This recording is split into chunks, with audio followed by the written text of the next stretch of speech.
편의점 자동문이 둔탁한 소리를 내며 닫히자 한소리는 그제야 긴 한숨을 내쉬었다.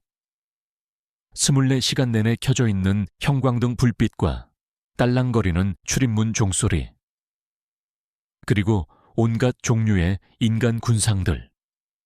그녀의 하루는 늘 그렇게 다른 사람들의 시간 속에서 닳아 없어졌다.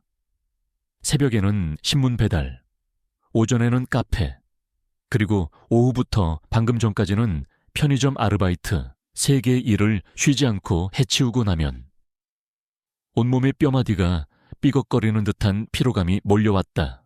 주머니 속에 꼬깃꼬깃한 지폐 몇 장. 그것이 오늘 그녀가 자신의 시간을 팔아 얻은 대가였다. 이 돈으로는 월세와 공과금을 내고 나면 식비를 걱정해야 할 터였다. 그녀는 고개를 들어 밤하늘을 보았다. 서울의 밤은 수천 개의 인공 불빛으로 가득 차 진짜 별을 볼 수 없었다. 마치 자신의 처지 같았다. 화려한 도시의 불빛 아래 그녀라는 존재는 그저 보이지 않는 작은 먼지일 뿐이었다. 터덜터덜 그녀의 낡은 운동화가 아스팔트 위를 스쳤다. 그녀의 집은 저 높은 빌딩들 넘어 달동네의 옥탑방이었다. 여름에는 찜통이고 겨울에는 냉골인 작은 공간. 하지만 그곳은 그녀가 유일하게 2다리를 뻗고 쉴 수 있는 공간이자 그녀의 꿈이 자라는 비밀의 화원이기도 했다.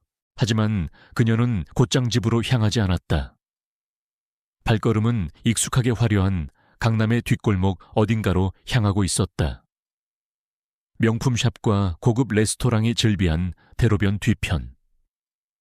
그곳에는 마치 다른 세상처럼 정막이 흐르는 좁은 골목길이 있었다. 그곳이 그녀만의 비밀 연습실이었다. 골목길 안쪽에는 고급 세단 몇 대가 항상 주차되어 있었다. 칠흑같이 검고, 아니 전혀 들여다 보이지 않는 짙은 선팅이 된 차들. 소리는 그중 가장 구석에 있는 차 앞으로 다가갔다. 그녀에게 이 차는 주인이 누군지, 가격이 얼마인지 따위는 중요하지 않았다. 그녀에게 이 차의 창문은 세상에서 가장 완벽한 거울이었다. 그녀는 가방에서 낡은 악보 뭉치와 작은 생수병을 꺼냈다. 목을 가다듬고 차창에 비친 자신의 모습을 바라보았다. 피곤에 절어 푸석푸석한 피부, 아무렇게나 질끈 묶은 머리, 구겨진 티셔츠, 초라한 모습이었지만 그녀의 눈만큼은 그 어느 때보다도 총명하게 빛나고 있었다. 이제부터는 편의점 알바생 한소리가 아닌 가수 한소리가 되는 시간이었다. 같은 시각 그 차 안 권태민은 미간을 짚은 채 지끈거리는 관자놀이를 꾹꾹 눌렀다. 방금 전 끝난 긴급 이사회는 전쟁터나 다름없었다. 자신의 자리를 호시탐탐 노리는 늙은 여우들의 날 선공격과 실적 부진을 핑계로 그를 옭아매려는 교활한 질문들. 그는 피곤한 내색 하나 없이 완벽한 논리로 모든 공격을 막아냈지만 온몸의 기력이 다 빨려나가는 듯한 탄력감을 피할 수는 없었다. 스타라이트 엔터테인먼트의 최연소 CEO, 29의 나이에 대한민국 최고의 연예기획사 수장이 된 남자. 세상은 그를 마이더스의 손이라 불렀다. 그의 손을 거친 아이돌은 모두 최고의 스타가 되었고 그가 투자한 콘텐츠는 모두 막대한 수익을 창출했다. 하지만 그 화려한 왕관의 무게는 그를 단 하루도 편히 잠들지 못하게 했다. 음악 한때 그의 심장을 뛰게 했던 단어. 하지만 이제 그에게 음악은 정교하게 계산된 상품이자 숫자로 가득 찬 재무제표일 뿐이었다. 열정과 진심 따위는 거추장스러운 감상으로 치부되는 냉혹한 비즈니스의 세계. 그는 그 세계의 정점에서 점점 더 외로워지고 있었다. 김 기사, 10분만 있다가 출발하지. 나직한 그의 목소리에 운전석에 앉아있던 김 비서가 백미러를 통해 그를 살폈다. 알겠습니다. 대표님, 권태민은 눈을 감았다. 완벽한 방음 처리된 마이바흐의 내부는 바깥 세상과 완벽하게 단절된 고요한 침묵의 공간이었다. 그가 유일하게 혼자가 될 수 있는 시간. 그는 이 지독한 고요 속에서 소모된 에너지를 채워야만 했다. 바로 그때였다. 고요한 정막을 깨고 한 줄기 맑은 소리가 차 안으로 스며들었다. 처음에는 그저 골목길의 소음 중 하나라고 생각했다. 하지만 그 소리는 이내 선명한 멜로디가 되어 그의 귓가를 파고들었다. 바람이 머무는 저 언덕 너머엔 여자의 목소리였다. 기교 하나 섞이지 않은 날 것 그대로의 목소리. 하지만 그 안에는 슬픔과 그리움, 그리고 희미한 희망이 뒤섞여 듣는 이의 심장을 저릿하게 만드는 기묘한 힘이 있었다. 권태민은 저도 모르게 감았던 눈을 떴다. 짜증이 나야 정상이었다. 모처럼의 휴식을 방해받았으니. 하지만 이상하게도 그의 마음은 잔잔한 호수에 돌멩이가 던져진 것처럼 작게 파문을 일으키고 있었다. 그는 창밖을 내다보았다. 창문에 바싹 붙어 노래를 부르고 있는 한 여자의 모습이 희미하게 보였다. 그녀는 자신의 모습이 차 안에서 보인다는 사실을 전혀 모르는 듯 창문을 거울 삼아 자신의 표정을 점검하며 노래에 완전히 몰입해 있었다. 그대 이름 부르면 닿을 수 있을까? 목소리는 더욱더 애절해졌다. 기술적으로 완벽하지는 않았다. 가끔은 음정이 미세하게 흔들리기도 했고 호흡이 불안정하기도 했다. 하지만 그런 것은 중요하지 않았다. 스타라이트의 녹음실에서 수천 번을 들었던 기계처럼 완벽하게 조련된 아이돌들의 목소리에서는 단 한 번도 느껴보지 못했던 진심이 그녀의 목소리에는 담겨 있었다. 그것은 영혼의 울림이었다. 권태민은 자신도 모르게 숨을 죽인 채 그녀의 노래에 귀를 기울였다. 그는 사이드 미러를 통해 그녀의 얼굴을 자세히 뜯어보았다. 낡은 옷차림, 고된 삶의 흔적이 엿보이는 지친 얼굴. 하지만 노래를 부르는 순간만큼은 그녀는 세상에서 가장 빛나는 별처럼 반짝였다. 눈을 감고 음을 음미하는 표정. 가사에 따라 미묘하게 변하는 입꼬리와 눈썹의 움직임. 그녀는 온몸으로 노래를 이야기하고 있었다. 그 모습에 권태민은 아주 오래전 자신이 왜 음악을 사랑했었는지를 어렴풋이 떠올렸다. 돈도 명예도 아닌 그저 심장을 울리는 멜로디와 가사만으로도 행복했던 시절. 까맣게 잊고 있던 순수한 감정이 낯선 여자의 목소리를 통해 그의 굳어있던 심장을 두드리고 있었다. 노래가 절정으로 치달았다. 그녀의 목소리는 절규하듯 터져나왔다. 골목길의 차가운 공기를 가르고 두꺼운 방음벽을 뚫고 권태민의 심장 한가운데에 그대로 와서 박혔다. 전율이 온몸을 스치고 지나갔다. 노래가 끝났다. 여자는 마지막 음의 여운이 사라질 때까지 한참을 서 있었다. 그리고는 창문에 비친 자신을 향해 마치 수만 관중에게 하듯 90도로 허리를 숙여 꾸벅 인사를 했다. 그 진지하고도 순수한 모습에 권태민의 입가에 자신도 모르게 희미한 미소가 떠올랐다. 소리는 만족스러운 한숨을 내쉬고는 짐을 챙겨 다시 터덜터덜 골목길 저편으로 사라졌다. 마치 한여름 밤의 꿈처럼. 그녀는 나타났을 때처럼 홀연히 사라졌다. 차 안에는 다시 정적이 찾아왔다. 하지만 이전의 그 지독한 고요함과는 다른 따뜻한 온기가 감도는 정적이었다. 권태민은 한참 동안 그녀가 사라진 방향을 응시했다. 김비서, 네, 대표님, 방금 녹화됐나? 김비서는 잠시 멈칫했지만 이내 그의 의도를 파악하고 침착하게 대답했다. 네. 대표님, 차량 외부 블랙박스와 음성 녹음 기능이 상시 작동 중입니다. 방금 전 상황. 모두 기록되었습니다. 그래, 됐어. 출발하지.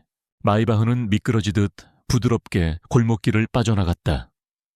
권태민은 의자에 깊숙이 몸을 기댄 채 눈을 감았다. 귓께는 여전히 그녀의 목소리가. 눈앞에는 노래를 부르던 그녀의 모습이 생생하게 맴돌았다.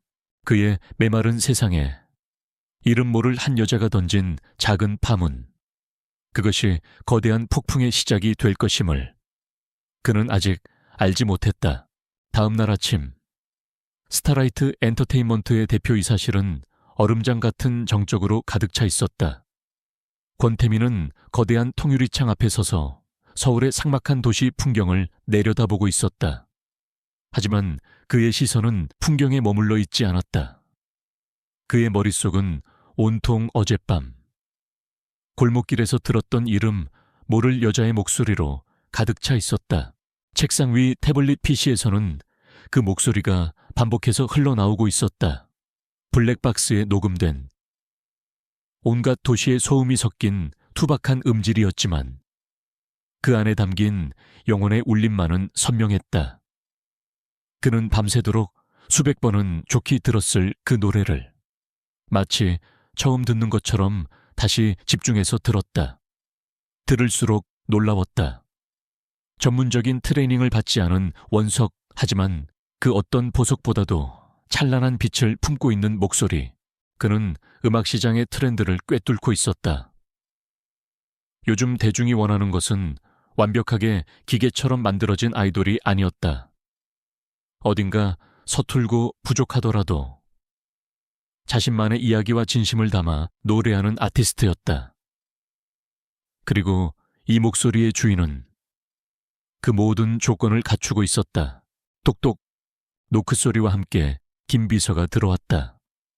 그의 손에는 오늘 아침에 처리해야 할 긴급 서류들이 들려 있었다. 하지만 권태민은 서류에는 눈길조차 주지 않았다. 김 비서, 네, 대표님 어젯밤 블랙박스 영상 분석 끝났나? 네, 영상 속 여성의 신원을 파악하기 위해 안면 인식 기술팀에 넘겼습니다. 하지만 영상 화질이 좋지 않고 어두워서 시간이 좀 걸릴 것 같습니다. 권태민의 미간이 미세하게 찌푸려졌다. 기다리는 것은 그의 성미에 맞지 않았다.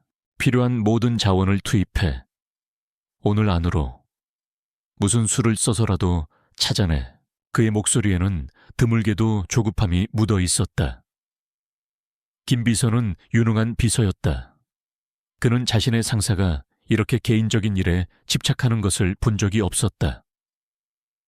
그는 의아했지만 묻지 않고 대답했다. 알겠습니다. 강남 일대 편의점과 카페 시간제 근무자 명단을 대조해 보겠습니다. 인상 차기를 보아 그 근처에서 일하는 사람일 가능성이 높습니다. 권태민은 고개를 끄덕였다. 그의 머릿속에는 이미 거대한 그림이 그려지고 있었다. 저 목소리를 찾아내 세상에 내놓는다. 그것은 스타라이트 엔터테인먼트의 미래를 바꿀, 그리고 어쩌면 자신의 공허한 삶을 바꿀 거대한 도박의 시작이 될 터였다. 한편 한 소리는 여느 때와 같이 고된 아르바이트를 이어가고 있었다. 어젯밤의 노래는 고된 현실을 잠시 잊게 해준 달콤한 꿈과도 같았다. 하지만 아침이 밝으면 그녀는 다시 꿈이 아닌 현실을 살아야만 했다. 그녀가 정신없이 카페 카운터에서 주문을 받고 있을 때였다. 가게 문이 열리며 검은색 정장을 빼입은 남자 2명이 들어섰다. 험악한 인상은 아니었지만 그들에게서는 평범한 손님과는 다른 위압적인 기운이 풍겨나왔다. 그들은 주변을 훑어보더니 곧장 카운터에 있는 소리에게로 다가왔다. 선두에 선 남자가 바로 김 비서였다. 그는 소리의 얼굴을 확인하고는 희미하게 고개를 끄덕였다. 한소리 씨, 맞으십니까? 네네, 그런데 누구시죠? 소리는 당황해서 되물었다. 자신은 저런 사람들을 알 턱이 없었다. 혹시 사채업자 아니면 어젯밤 비싼 차 근처에서 서성거렸다고 시비를 걸러온 사람들, 온갖 불길한 상상이 머리를 스쳐 지나갔다. 김 비서는 자신의 명함을 내밀었다. 명함에는 스타라이트 엔터테인먼트 대표이사 비서실 김진우 실장이라고 적혀 있었다. 스타라이트 엔터테인먼트요. 소리는 자신의 눈을 의심했다. 대한민국 최고의 연예기획사. 그녀가 감히 이름조차 입에 담기 힘든 꿈의 공간, 그런 곳에 사람이 자신에게 무슨 일로 저희 대표님께서 한소리 씨를 잠시 뵙고 싶어 하십니다. 잠시 저희와 함께 가주셔야겠습니다. 그의 말은 정중했지만 거절은 용납하지 않겠다는 단호함이 배어 있었다. 소리는 완전히 혼란에 빠졌다. 영문도 모른 채 그녀는 카페 사장에게 양해를 구하고 그들을 따라 나설 수밖에 없었다. 가게 밖에는 어젯밤 골목길에서 보았던 바로 그 검은색 마이바흐가 서 있었다. 소리의 심장이 쿵 하고 내려앉았다. 역시 어젯밤 일 때문이구나. 채 흠집이라도 냈나 아니면 시끄럽다고 고소라도 하려는 건가. 공포감에 손발이 차가워졌다. 그녀는 거의 방황제로 채 올라탔다. 차 안은 너무나도 조용하고 고급스러워서 숨쉬기조차 힘들었다. 차는 곧 미끄러지듯 출발하여 TV에서나 보던 스타라이트 엔터테인먼트 사옥 앞에 멈췄다. 유리로 된 거대한 빌딩. 로비를 오가는 사람들은 모두가 연예인처럼 보였다. 소리는 낡고 구겨진 자신의 아르바이트 유니폼이 부끄러워 저절로 고개가 숙여졌다. 그녀는 마치 외계 행성에 불시착한 사람처럼 모든 것이 낯설고 두렵기만 했다. 김 비서는 그녀를 어느 방으로 안내했다. 그곳은 최첨단 녹음 장비와 악기들이 갖춰진 넓은 연습실이었다. 그리고 방 한가운데 긴 테이블 뒤에 두 남자가 앉아 있었다. 한 명은 권태민이었다. 사진이나 기사에서 보던 것보다 훨씬 더 차갑고 날카로운 인상이었다. 그는 감정 없는 눈으로 그녀를 훑어볼 뿐 아무 말도 하지 않았다. 그리고 그의 옆에는 기름진 포마드 머리에 명품을 휘감은 중년의 남자가 앉아 있었다. 그는 스타라이트의 실세로 불리는 최진혁 이사였다. 그는 경멸과 호기심이 뒤섞인 눈으로 소리를 뜯어보며 노골적으로 비웃음을 흘렸다. 권 대표. 이 아가씨가 대표님이 그토록 애타게 찾던 그 천상의 목소리. 주인공이신가 행색이 영 볼품없는데 최진혁의 조롱에 소리의 얼굴이 화끈 달아올랐다. 권태민은 그의 말을 무시하고 소리에게 차갑게 말했다. 노래해봐. 네, 어젯밤 강남 뒷골목에서 불렀던 그 노래. 지금 여기서 다시 불러봐. 그제야 소리는 이 모든 상황을 이해했다. 그는 어젯밤 차 안에서 자신의 노래를 들었던 것이다. 하지만 기쁨보다 더 큰 공포가 밀려왔다. 이런 대단한 사람들 앞에서 아무런 준비도 없이 노래를 하라니 심장이 목구멍까지 튀어나올 것 같았다. 저는 갑자기 하려니까 그녀의 목소리가 염소처럼 떨려 나왔다. 첫 소절을 시작했지만 목소리는 제대로 나오지 않고 갈라졌다. 피식. 최진혁이 대놓고 비웃었다. 이게 뭐야? 동네 노래방 수준도 안 되잖아. 대표님, 시간 낭비가 너무 심한 것 아닙니까? 이런 애 데려올 시간에 신인그룹 프로필이나 한 번 더 검토하시죠. 최진혁의 말에 소리는 모멸감으로 얼굴을 들 수 없었다. 포기하고 싶었다. 그냥 여기서 도망쳐서 다시는 돌아보지 않고 싶었다. 바로 그때였다. 그녀는 눈을 질끈 감았다. 그리고 어젯밤의 그 골목길을 떠올렸다. 아무도 없는 곳에서 오직 창문에 비친 자신만을 관객 삼아 온 마음을 다해 노래했던 순간을, 그래, 지금도 똑같다고 생각하자. 저 사람들은 그냥 벽이고 나는 나 자신을 위해 노래하는 거라고 그녀는 다시 심호흡을 했다. 그리고 모든 두려움과 불안함을 멜로디에 실어 밖으로 토해내기 시작했다. 바람이 머무는 저 언덕 너머엔 두 번째 시작은 달랐다. 떨림은 사라지고 그녀의 목소리는 연습실의 공기를 가득 채웠다. 어젯밤보다 훨씬 더 깊고 훨씬 더 절절한 감성이었다. 억눌려왔던 서름, 가난에 대한 지긋지긋함, 그리고 그럼에도 불구하고 포기할 수 없었던 꿈에 대한 간절함. 그녀의 모든 삶이 노래가 되어 터져 나왔다. 최진혁의 비웃던 표정이 서서히 사라졌다. 그는 눈을 가늘게 뜨고 그녀를 다시 보기 시작했다. 저런 깡마른 몸에서 어떻게 저런 폭발적인 성량이 나오는지 믿을 수 없다는 표정이었다. 권태민은 여전히 무표정했지만 테이블 아래에서 그가 주먹을 굳게 쥐고 있다는 사실을 아는 사람은 아무도 없었다. 심장이 세차게 뛰고 있었다. 녹음된 목소리 따위와는 비교도 되지 않았다. 이것은 진짜였다. 그가 지난 몇 년간 그토록 찾아 헤맸던 진짜 영혼을 가진 목소리. 노래가 끝났다. 연습실 안에는 무거운 정적이 흘렀다. 소리는 가쁜 숨을 몰아쉬며 고개를 푹 숙였다. 이제 어떤 평가가 내려줘도 상관없었다. 그녀는 모든 것을 쏟아부었으니까. 한참의 침묵 끝에 권태민이 입을 열었다. 그는 테이블 위에 있던 서류 한 뭉치를 그녀의 앞으로 쓱 밀었다. 그것은 연습생 전속 계약서였다. 사인해. 그의 목소리는 여전히 차가웠지만 그 안에는 거부할 수 없는 확신이 담겨 있었다. 소리는 멍하니 계약서를 내려다보았다. 꿈인가 이것이 현실인가? 그녀는 자신의 볼을 꼬집어보고 싶었다. 그때 최진혁이 벌떡 일어나 테이블을 내리쳤다. 권 대표, 지금 제정신입니까?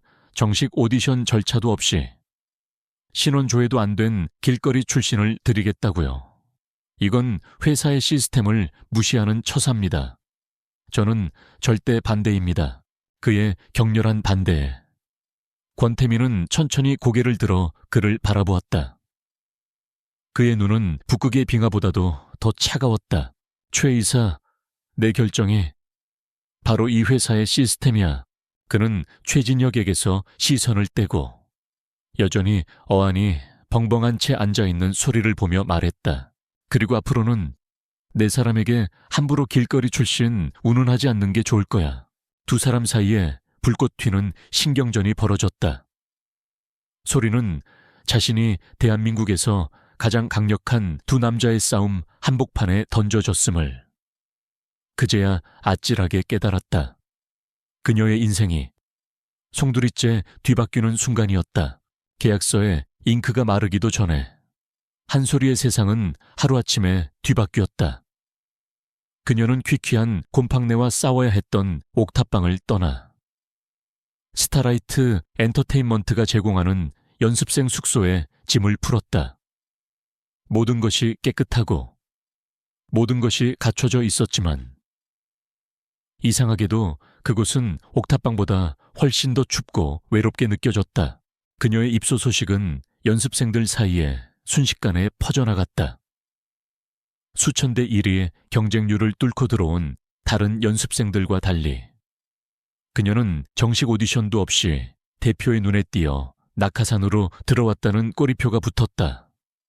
호기심 어린 눈으로 그녀를 대하던 동료들의 시선은 하루가 차에 지나지 않아 차가운 경계와 노골적인 질투로 바뀌어 있었다. 식당에서도, 복도에서도 그녀는 투명 인간 취급을 당했다. 그리고 곧바로 지옥과도 같은 훈련이 시작되었다. 새벽 5시 기상, 밤 12시 취침. 그 사이의 모든 시간은 춤, 노래, 연기, 외국어, 그리고 체력 훈련으로 빈틈없이 채워졌다. 수년간 아르바이트로 단련된 체력이라고 생각했지만 아이돌 연습생의 훈련 강도는 상상을 초월했다. 매일 밤 침대에 누우면 온몸의 근육이 비명을 지르는 것 같았다. 하지만 육체적인 고통보다 그녀를 더 힘들게 한 것은 보이지 않는 벽이었다. 특히 그녀를 향한 최진혁 이사의 교묘한 괴롭힘은 집요했다. 그는 자신의 라인에 있는 트레이너들을 이용해 소리를 압박했다. 댄스 트레이너는 기본적인 유연성도 부족한 그녀에게 일부러 가장 어려운 안무를 시키고 모두가 보는 앞에서 그녀를 몸치라고 조롱했다. 저런 뻣뻣한 몸으로 무대에 설 생각이야. 대표님 백 아니었으면 넌 1차 오디션에서도 광탈이야. 알아. 보컬 트레이너인 박 선생은 더욱 악랄했다. 그는 최진혁의 충실한 신복이었다. 그는 소리의 가장 큰 장점인 날것의 감성을 촌스럽고 세련되지 못한 잡음이라고 깎아내렸다. 한 소리. 내 목소리는 그냥 길거리 소음이야. 슬픈 노래 부를 때 그렇게 진짜로 울먹이면 누가 좋아할 줄 알아. 감정은 빼. 철저히 계산된 소리를 내란 말이야. 슬픔, 기쁨, 분노, 다 연기라고. 넌 가수가 아니라 상품이 되어야 해. 그는 그녀의 목소리에서 영혼을 빼앗으려 했다. 그녀를 똑같은 음색, 똑같은 기교를 가진 수많은 아이돌 복제품 중 하나로 만들려 했다. 소리는 혼란스러웠다. 자신의 가장 큰 무기를 부정당하자. 그녀는 노래를 어떻게 불러야 할지조차 알 수 없게 되어버렸다. 그리고 그 모든 핍박의 정점에는 스타라이트 엔터테인먼트의 여왕 리나가 있었다. 리나는 데뷔 5년 차의 톱 아이돌이었다. 완벽한 외모, 뛰어난 춤과 노래 실력, 그리고 최진혁 이사의 전폭적인 지지. 그녀는 스타라이트 그 자체이자 모든 여자 연습생들의 선망의 대상이었다.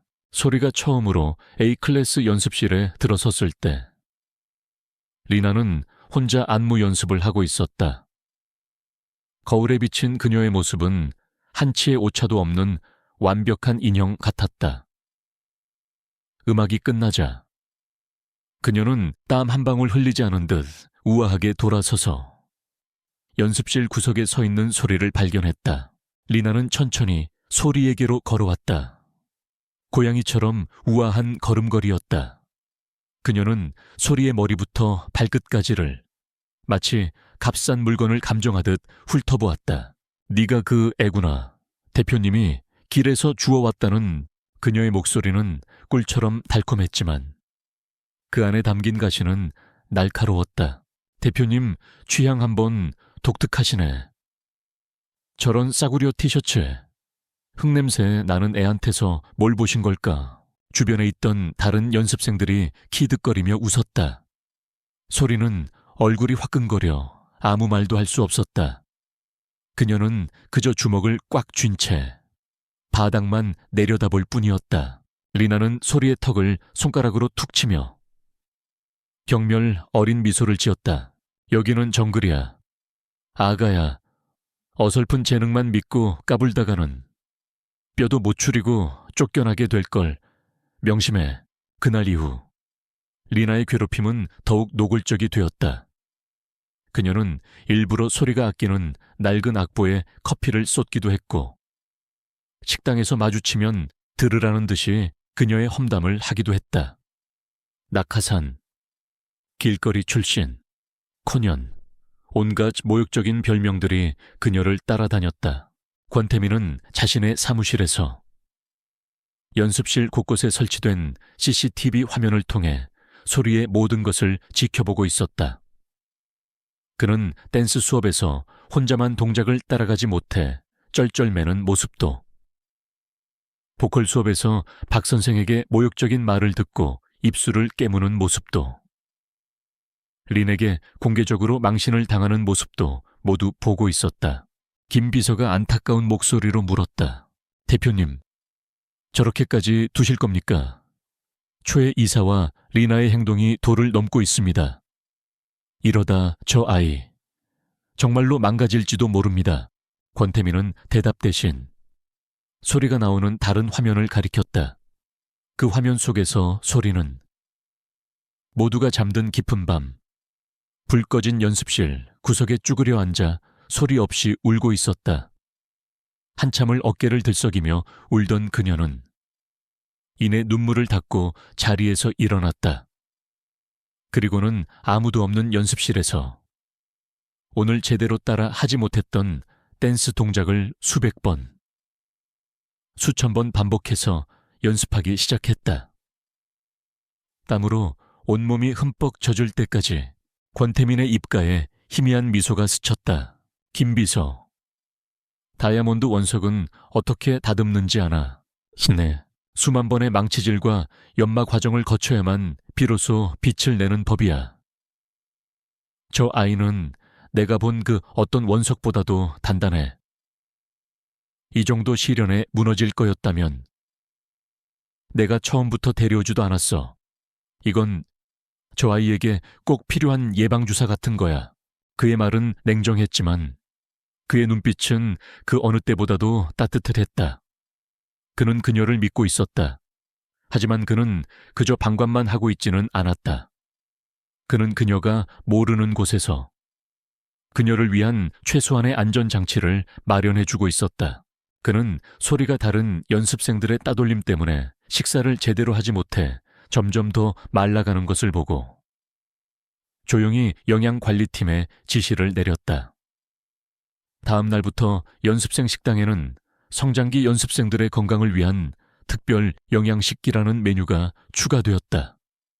모두를 위한 복지 개선처럼 보였지만 사실은 오직 한 사람, 한 소리를 위한 특별 지시였다. 또한 그는 자신의 스승이자 지금은 은퇴한 가요계의 전설적인 보컬 디렉터 윤 선생에게 개인적으로 연락했다. 선생님, 잠시 스타라이트에 들러주실 수 있겠습니까? 아주 흥미로운 목소리가 하나 들어왔습니다. 제가 아니라 선생님의 귀로 직접 한번 판단해 주십시오. 어느 날 밤, 박 선생에게 또다시 혹평을 듣고 완전히 자신감을 잃은 소리가 작은 보컬 룸에 홀로 남아 있었다. 그녀는 모든 것을 포기하고 싶었다. 바로 그때 그녀는 자신도 모르게 처음 권태민 앞에서 불렀던 그 노래, 골목길의 그 노래를 흥얼거리기 시작했다. 기교도 계산도 없이 오직 마음에서 우러나오는 대로 그녀의 노래가 복도를 따라 희미하게 울려 퍼졌다. 그리고 복도를 지나가던 한 노신사가 그 노랫소리에 이끌려 걸음을 멈췄다. 윤 선생이었다. 그는 문틈으로 새어나오는 소리의 목소리에 귀를 기울였다. 그의 무표정했던 얼굴에 수십 년 만에 처음인 듯한 경이로움과 희열이 떠올랐다. 그는 소리 얘기 아는 척하지 않고 조용히 발걸음을 돌려 권태민의 사무실로 향했다. 권 대표 오셨습니까? 선생님, 자네 괴물을 하나 찾아냈더군. 저 아이는 보석이 아니야. 심장을 울리는 악기 그 자체야. 그런데 누가 감히 저 악기를 망가뜨리려 하고 있는 건가? 당장 그 멍청한 트레이너부터 잘라버리게. 스승의 극찬에 권태민은 만족스러운 미소를 지었다. 자신의 눈이 틀리지 않았음을 확인받은 순간이었다. 그날 밤도 소리는 모두가 떠난 텅 빈 연습실에 홀로 남아 있었다. 거울 속에 비친 자신의 모습은 지치고 초라했다. 하지만 그녀의 눈에는 절대 꺼지지 않는 불꽃이 타오르고 있었다. 같은 시각, 자신의 사무실에서 CCTV 화면으로 그 모습을 지켜보던 권태민은 나직이 읊조렸다. 그래, 그렇게 버티는 거야. 한 소리, 네가 진짜 별이라면 스스로 빛을 내는 법을 배워야지. 아무도 모르는 둘만의 시험, 침묵의 감시자와 고독한 도전자. 그들의 보이지 않는 끈은 그렇게 어둠 속에서 조용히, 하지만 단단하게 이어지고 있었다. 몇 주가 흘렀다. 한 소리는 끈질긴 잡초처럼 스타라이트라는 척박한 땅에 뿌리를 내리고 있었다. 그녀를 향한 멸시와 괴롭힘은 여전했지만 이제 그녀는 더 이상 울지 않았다. 대신 그 모든 부정적인 에너지를 도끼처럼 품고 연습에만 매달렸다. 춤 실력은 여전히 어설펐지만 하루에 10시간 이상씩 연습한 덕분에 겨우 다른 연습생들의 진도를 따라갈 수 있게 되었다. 그녀의 가장 큰 무기인 목소리는 역설적이게도 박 선생의 억압 속에서 더욱더 단단해지고 있었다.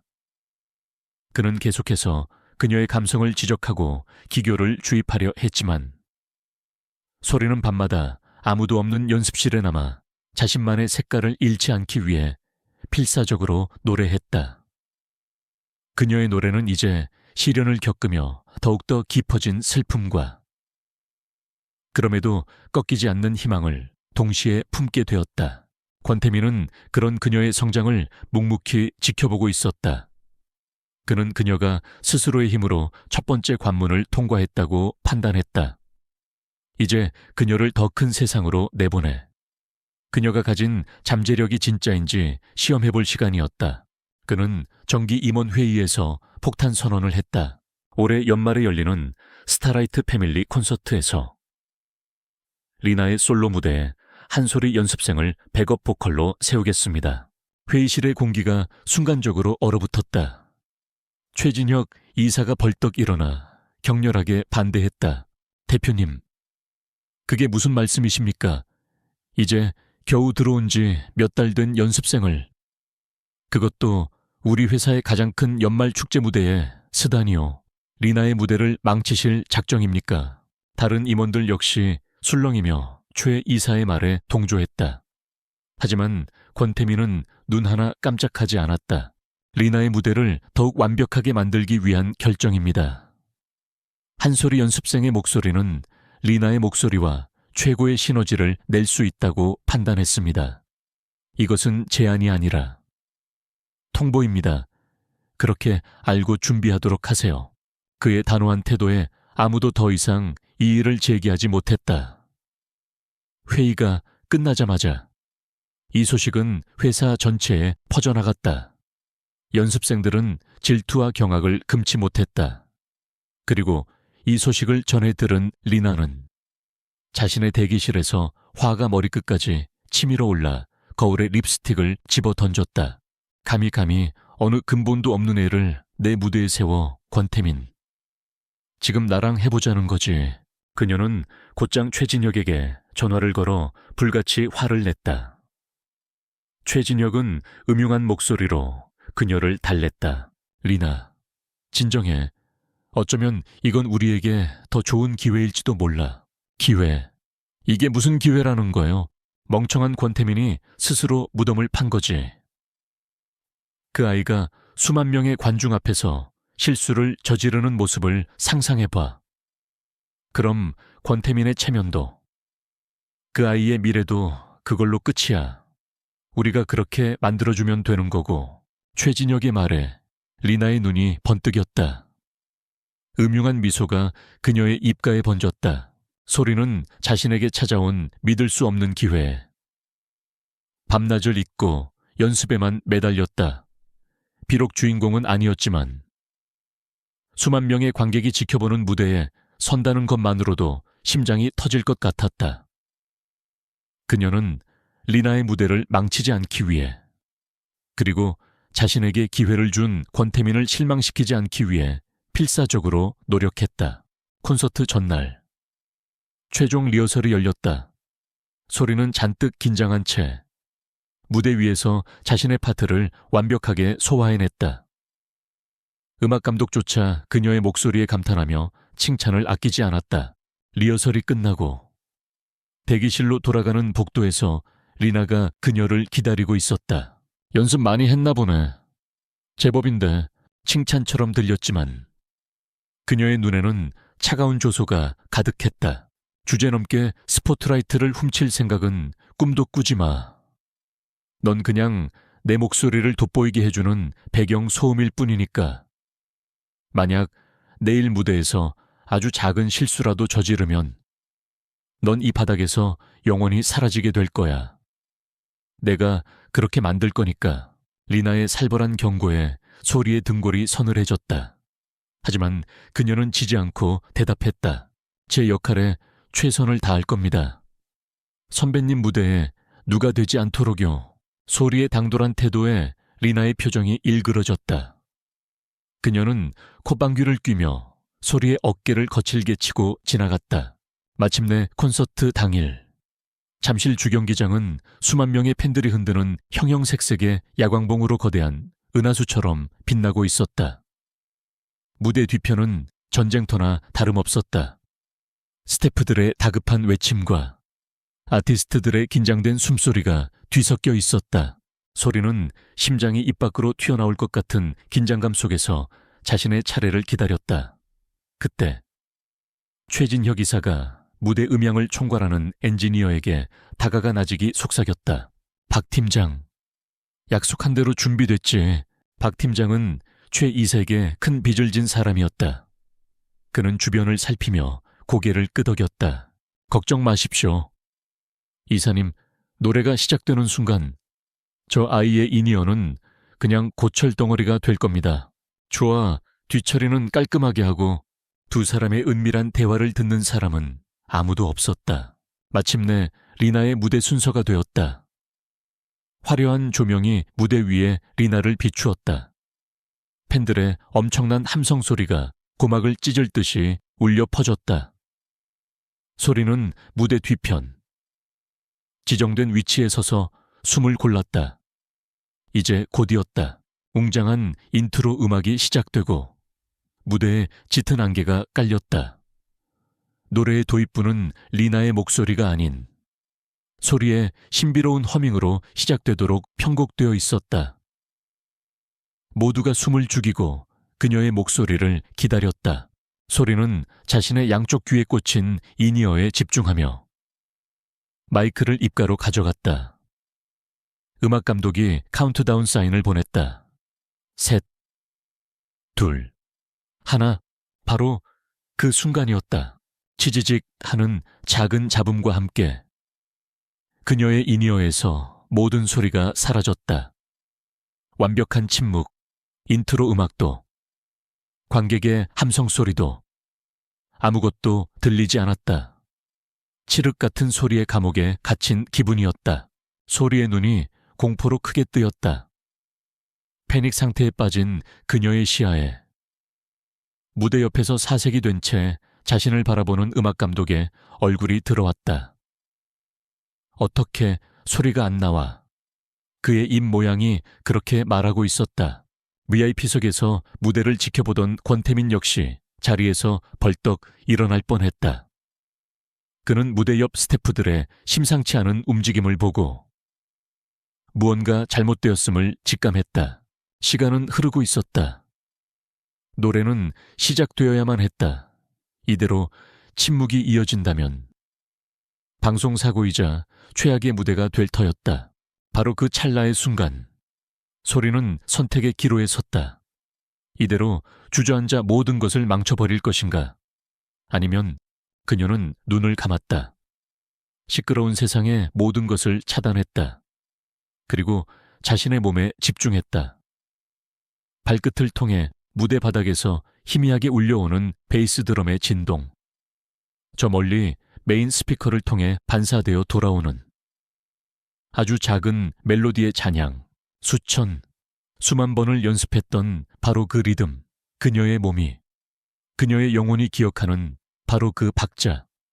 그녀는 자신의 귀가 아닌 온몸의 감각과 절대 음감에 모든 것을 맡기기로 했다. 그녀는 마이크를 굳게 잡고 입을 열었다. 고요한 경기장을 가르고 한 줄기 청아한 목소리가 울려 퍼졌다. 한치의 오차도 없이 정확한 타이밍에 완벽한 음정으로 그녀의 목소리는 인이어 없이 부른 탓에 오히려 더욱더 생생하고 절실하게 들렸다. 기계의 도움이 아닌 오직 인간의 목소리만이 가진 순수한 울림. 그것은 관객들의 심장을 파고드는 천상의 소리였다. 모두가 넋을 잃고 그녀의 목소리에 귀를 기울였다. 무대의 주인공인 리나조차 순간 질투를 잊고 멍하니 그녀를 돌아볼 정도였다. 카메라 감독은 본능적으로 카메라를 돌려 어둠 속에서 노래하는 그녀의 얼굴을 클로즈업했다. 대형 스크린의 고통과 희열이 뒤섞인 채 노래하는 그녀의 얼굴이 가득 차자 객석에서는 나직한 탄성이 터져 나왔다. 무대 옆에서 이 모든 것을 지켜보던 최진혁과 자신의 파트를 기다리던 리나의 얼굴은 경악으로 굳어졌다. 실패했어야 할 아이가 오히려 이 무대의 주인공이 되어버린 것이다. 그들의 완벽한 계략은 그녀를 더욱더 빛나게 만들어주는 최상의 조명이 되어버린 셈이었다. 노래가 끝나고 리나의 무대는 팬들의 열광적인 환호 속에서 끝났다. 무대에서 내려온 소리는 그 자리에 주저앉을 뻔했다. 온몸의 힘이 다 빠져나간 것 같았다. 하지만 그녀는 해냈다. 음악 감독과 밴드 세션들이 그녀에게 달려와 경이롭다는 눈으로 그녀의 어깨를 두드렸다. 정말 대단했어. 인이어 없이 그렇게 완벽하게 해내다니. 당신은 진짜 프로야. 그때 VIP석에서 내려온 권태민이 그녀에게 다가왔다. 그는 여전히 무표정했지만 그의 눈은 그 어느 때보다도 뜨겁게 타오르고 있었다. 그는 수많은 스태프들이 보는 앞에서 오직 그녀에게만 들릴 목소리로 나직이 말했다. 잘했어. 그 짧은 한마디. 하지만 그 안에는 수만 가지의 감정이 담겨 있었다. 그 칭찬에 소리는 그동안의 모든 서름과 고통이 눈 녹듯 사라지는 것을 느꼈다. 그녀는 깨달았다. 자신은 오늘 살아남은 것이 아니라 이긴 것이라고. 그리고 동시에 이것은 시작에 불과하다는 것도. 그녀의 적들은 이제 그녀를 더욱더 집요하게 물고 늘어질 것이다. 진짜 전쟁은 이제부터였다. 콘서트가 끝난 다음 날 세상은 한솔이라는 이름으로 떠들썩했다. 전설의 백업 보컬, 인이어 고장에도 완벽했던 무대. 그녀가 노래하던 짧은 순간은 1분의 기적이라는 제목으로 온갖 동영상 플랫폼을 통해 퍼져나갔다. 얼굴도 이름도 몰랐던 한 연습생이 대한민국 최고의 스타 중 한 명인 리나보다도 더 뜨거운 화제의 중심에 선 것이다. 스타라이트 엔터테인먼트 사옥의 공기는 미묘하게 달라져 있었다. 더 이상 아무도 그녀를 낙하산이라고 부르며 무시하지 못했다. 그녀의 실력은 수만 명의 관중 앞에서 그리고 수백만 명의 시청자 앞에서 명백히 증명되었기 때문이었다. 동료 연습생들의 시선은 이제 노골적인 질투와 함께 약간의 경외심마저 담고 있었다. 물론 그 변화가 모두에게 달가운 것은 아니었다. 특히 리나와 최진혁 이 세계. 한솔이의 성공은 쓰디쓴 패배나 다름없었다. 리나는 며칠 동안 스케줄을 모두 취소한 채 칩거에 들어갔고 최진혁의 사무실에서는 연일 무언가 깨지는 소리가 들려왔다. 권태민의 사무실. 그는 콘서트 무대 뒤편을 촬영한 모든 각도의 CCTV 영상을 몇 시간째 돌려보고 있었다. 그의 시선은 음향사고가 발생하기 직전 한솔이의 장비를 만지작거리던 음향 엔지니어 박 팀장에게 고정되어 있었다. 그리고 그 직후 그가 최진혁 이사와 복도에서 잠시 스쳐 지나가며 무언가를 주고받는 장면. 너무나도 짧은 순간이었지만 권태민의 매서운 눈을 피할 수는 없었다. 김비서, 부름의 김비서가 조용히 안으로 들어섰다. 지난밤 음향 엔지니어 박진수 팀장, 그리고 최진혁 이사의 최근 3년간의 모든 프로젝트를 다시 검토해 특히 예산 집행 내역을 중심으로 돈이 어디로 흘러 들어갔는지 이론 단위까지 샅샅이 뒤져 뭔가 구린내가 나 알겠습니다. 대표님, 즉시 착수하겠습니다. 권태민의 눈이 차갑게 빛났다. 그는 최진혁이 단순히 소리를 질투해서 이런 짓을 벌였다고 생각하지 않았다. 그 뒤에는 분명 더 크고 추악한 무언가가 숨어 있을 것이라는 직감이 들었다. 그는 자신의 회사 안에 독버섯처럼 자라난 암적인 존재를 이번 기회에 뿌리 뽑아야겠다고 결심했다. 그날 이후 권태민은 진척 상황 점검이라는 명목으로 소리를 자신의 사무실로 부르는 일이 잦아졌다. 처음에는 어색하고 불편하기만 했던 그 공간은 이제 소리에게 유일하게 숨을 쉴 수 있는 안식처처럼 느껴지기 시작했다. 그는 더 이상 차가운 감시자가 아니었다. 때로는 엄격한 스승처럼, 때로는 든든한 멘토처럼 그녀를 이끌어 주었다. 한소리 씨의 목소리는 보석이야. 하지만 아직 거칠어 감정을 폭발시키는 법은 알지만 그것을 섬세하게 조절하고 통제하는 법을 배워야 해. 진짜 고수는 소리를 지르는 사람이 아니라 속삭임으로 좌중을 압도하는 사람이니까. 그는 자신이 아끼는 오래된 LP판들을 들려주며 그녀가 나아가야 할 음악적 방향에 대해 조언했다. 소리는 그의 해박한 지식과 음악에 대한 깊은 애정에 감탄했다. 그가 단순히 돈 버는 기계가 아니라 진심으로 음악을 사랑하는 사람이라는 것을 깨달았다. 이런 만남이 반복될수록 두 사람의 관계는 단순히 대표와 연습생의 관계를 넘어서기 시작했다. 소리는 자신도 모르게 그에게 의지하게 되었고 그의 칭찬 한마디에 하루 종일 가슴이 두근거렸다. 권태민 역시 음악에 대해 이야기할 때 아이처럼 반짝이는 그녀의 눈을 보며 잊고 있던 설렘이라는 감정을 느끼고 있었다. 그들의 시간은 프로페셔널한 멘토링이었지만 그 안에는 분명 개인적인 호감의 씨앗이 자라고 있었다. 어느 날 저녁, 소리는 늦게까지 남아 보컬 연습을 하고 있었다. 그런데 평소 사용하던 A 연습실에 다른 선배 가수가 들어와 있는 바람에 그녀는 노래할 공간을 찾아 건물을 헤매야만 했다. 그러다 그녀는 거의 사용되지 않는 구강 건물 3층의 복도를 지나게 되었다. 먼지가 쌓인 복도는 으슥하고 조용했다. 바로 그때 비상계단 쪽에서 억눌린 차에 다투는 듯한 목소리가 새어나왔다. 호기심이 생긴 그녀는 조심스럽게 발소리를 죽이고 계단 문으로 다가갔다. 그리고 문틈으로 들려오는 목소리를 듣고 그 자리에 얼어붙고 말았다. 최진혁 이사의 목소리였다. 그러니까 돈을 더 달라는 거요. 지금 리나 앨범 사재기 하는데 들어간 돈이 얼만데. 아직도 차트 1위를 못 만들고 있잖아. 사재기. 소리는 자신의 귀를 의심했다. 그것은 음반 판매량을 조작하기 위해 브로커를 고용해 앨범을 대량으로 사들이는 가요계의 가장 추악한 범죄 중 하나였다. 상대방 남자의 목소리가 날카롭게 대꾸했다. 이사님, 요즘 팬들도 바보가 아닙니다. 너무 티나게 하면 금방 들통나요. 그리고 약속한 장음부터 치러주시죠. 이 바닥 소문 빠른 거 아시죠? 돈 문제 깔끔하게 안 하면 제가 뭘 터뜨릴지 모릅니다. 지금 나 협박하는 거요. 협박이라뇨. 그냥 비즈니스 관계를 확실히 하자는 거죠. 리나 앨범뿐만이 아니지 않습니까? 지난 몇 년간 이사님이 저를 통해서 차트 순위 조작하고 방송국 PD들한테 뇌물 먹인 자료 제게 다 있습니다.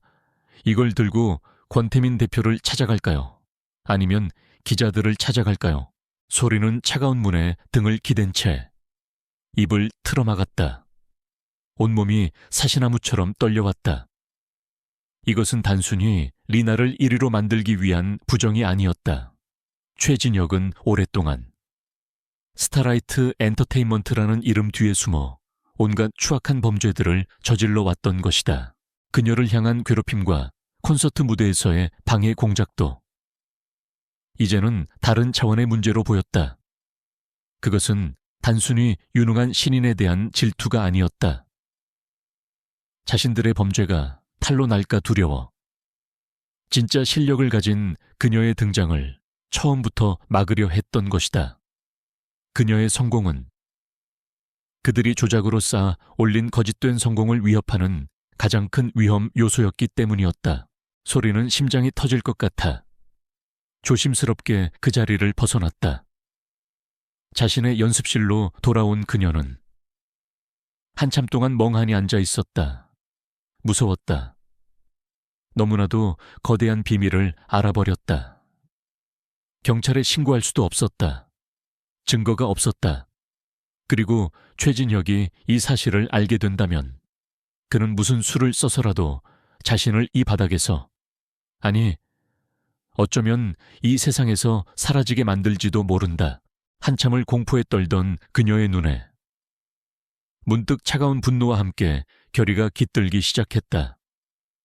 이대로 묻어둘 수는 없었다.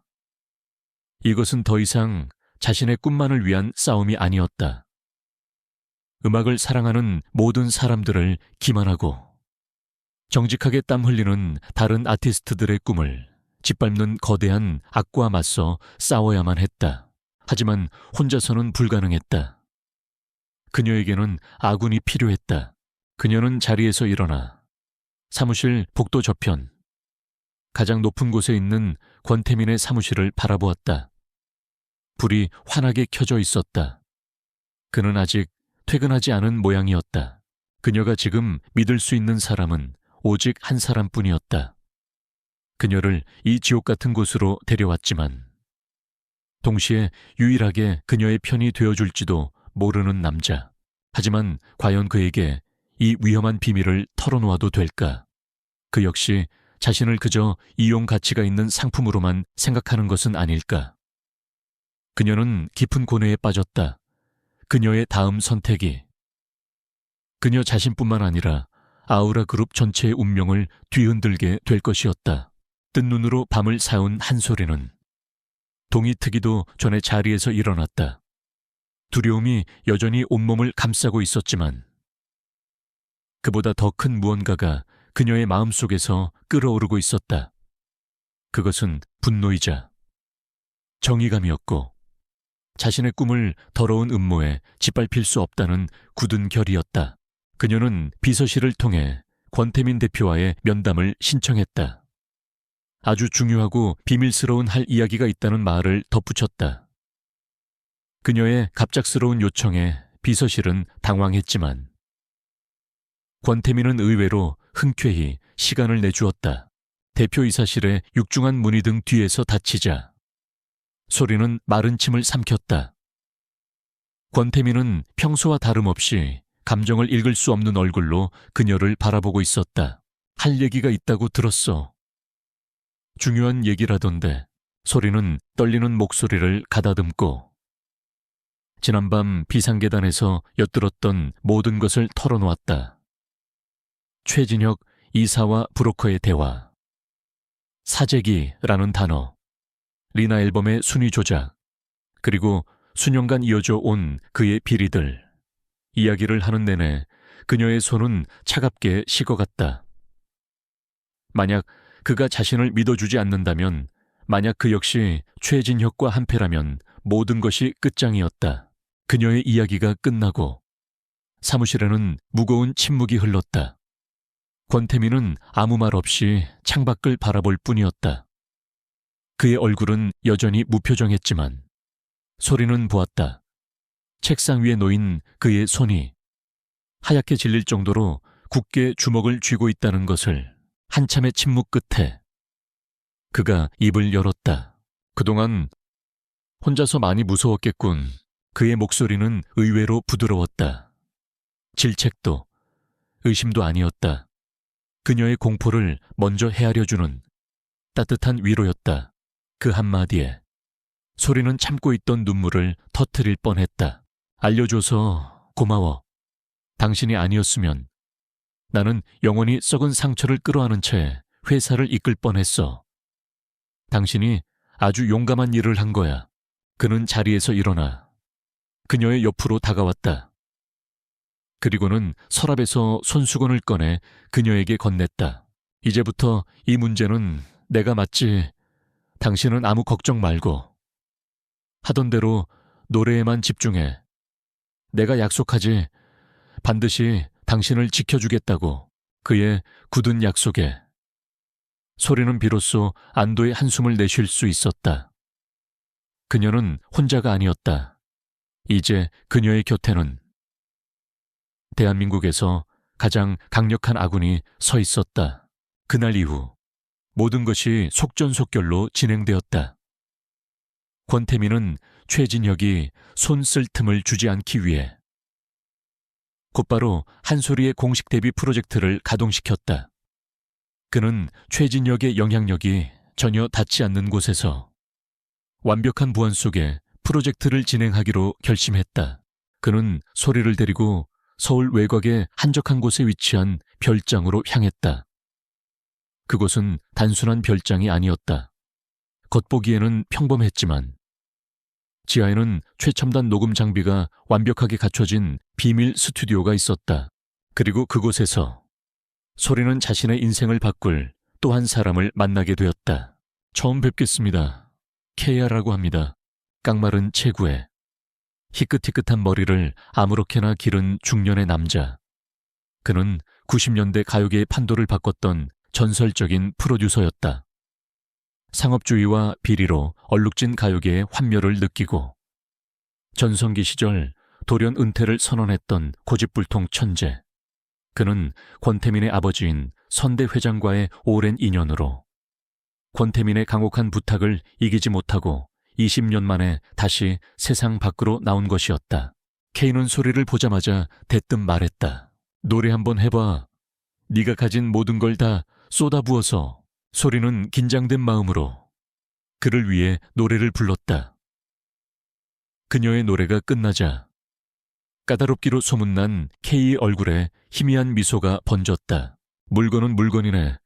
요즘 애들처럼 기름기가 전혀 없어. 좋아. 같이 한번 놀아보지. 그렇게 소리의 데뷔곡 작업이 시작되었다. 그 과정은 강렬했지만 창의적인 희열로 가득 찼다. 케이는 박 선생처럼 그녀의 감정을 억누르지 않았다. 오히려 그녀가 가진 슬픔과 아픔을 더욱더 깊숙이 파고들어 그것을 음악으로 승화시키는 법을 가르쳐 주었다. 제 목소리가 너무 슬프게 들리지 않을까요? 소리의 걱정에 케이는 이렇게 대답했다. 세상에서 가장 슬픈 목소리가 때로는 세상에서 가장 큰 위로를 주는 법이야. 억지로 꾸미지 마. 그냥 너 자신을 노래해. 그의 지도 아래 소리는 비로소 진정한 아티스트로 거듭나고 있었다. 권태민은 매일 밤 스튜디오를 찾아 그들의 작업 과정을 지켜보았다. 음악에 대해 이야기하며 빛나는 두 사람의 모습을 그는 흐뭇한 미소로 바라보았다. 그곳에는 비즈니스도 암투도 없었다. 오직 순수한 열정과 음악만이 존재했다. 하지만 그들의 평화는 오래가지 않았다. 최진혁은 자신의 정보망을 통해 권태민이 비밀리에 프로젝트를 진행하고 있다는 사실을 알아냈다. 자신이 완전히 배제된 채 한소리의 데뷔가 착착 진행되고 있다는 사실에 그는 극도의 위기감을 느꼈다. 한소리가 진짜 실력으로 성공하는 순간 자신이 사재기로 만들어낸 리나의 성공은 빛을 잃고 자신의 입지는 뿌리째 흔들릴 터였다. 그는 더 이상 기다릴 수 없었다. 그는 자신이 쓸 수 있는 가장 더럽고 비열한 카드를 꺼내 들었다. 며칠 후 한 타블로이드 연예신문에 단독 기사가 터져 나왔다. 충격 단독 스타라이트 신데렐라 한소리. 알고 보니 학폭 가해자의 유흥업소 출신. 기사는 악의적인 거짓말로 가득 차 있었다. 그녀가 고등학교 시절 상습적으로 동급생을 폭행했다는 익명의 제보자의 인터뷰. 교묘하게 조작된 졸업사진. 그리고 그녀가 마치 유흥업소에서 일하는 것처럼 보이도록 합성한 사진까지. 모든 것이 그녀를 사회적으로 매장시키기 위해 치밀하게 계획된 것이었다. 기사는 온라인을 통해 순식간에 퍼져나갔다. 전설의 백업 보컬에게 쏟아지던 찬사는 하룻밤 사이에 끔찍한 비난과 저주로 바뀌었다. 천사의 목소리인 줄 알았더니 악마였네. 저런 애를 데뷔시키려는 스타라이트도 제정신이 아니다. 당장 퇴출시켜라. 여론은 무섭게 불타올랐다. 세상 모두가 그녀에게 등을 돌린 것 같았다. 소리는 숙소로 돌아오는 길에 회사 앞에서 진을 치고 있던 기자들에게 둘러싸였다. 학폭 사실 인정하십니까? 유흥업소에서 일한 게 사실인가요? 수십 개의 마이크와 카메라가 괴물처럼 그녀에게 달려들었다. 그녀는 공포에 질려 얼굴을 가린 채 미친 듯이 도망쳤다. 숙소방에 틀어박힌 그녀는 문을 걸어 잠그고 침대에 쓰러져 흐느꼈다. 억울했다. 분했다. 하지만 그보다 더 무서운 것은 아무도 자신의 말을 믿어주지 않을 것이라는 절망감이었다. 겨우 한 줄기 빛을 보았다고 생각했는데 다시 칠흑 같은 어둠 속으로 떨어져 버린 기분이었다. 그때였다. 누군가 방문을 두드렸다. 한솔이 씨, 나요. 권태민의 목소리였다. 그녀는 대답하지 않았다. 지금은 아무도 만나고 싶지 않았다.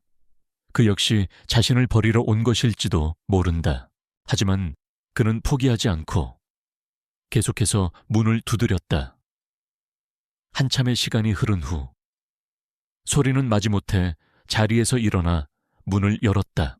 그의 얼굴은 분노로 굳어 있었지만 그녀를 바라보는 눈빛만은 따뜻했다.